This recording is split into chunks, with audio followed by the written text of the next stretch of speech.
Please consider the following. Friction is the force that two surfaces exert on each other when they are rubbed against each other.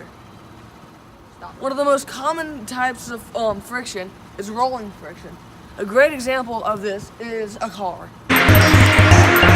Rolling friction is when an object rolls across a surface. The example of this would be the car, that's the object, and the surface would be the road.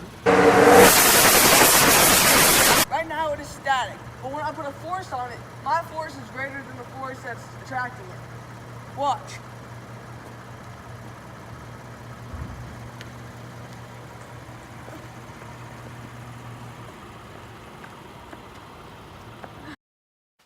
Hold on, let's rewind that.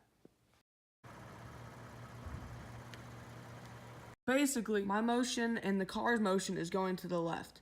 The friction, however, is going to the right.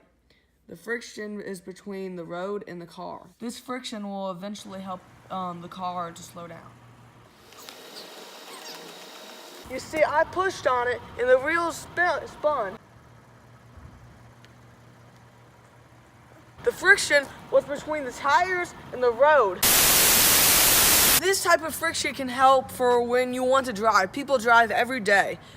Without this type of friction, the rolling friction, people would not be able to drive cars. This could also be harmful for when you want to have it in park, but you forgot to put it in park, so it starts rolling down and breaks your car or whatever.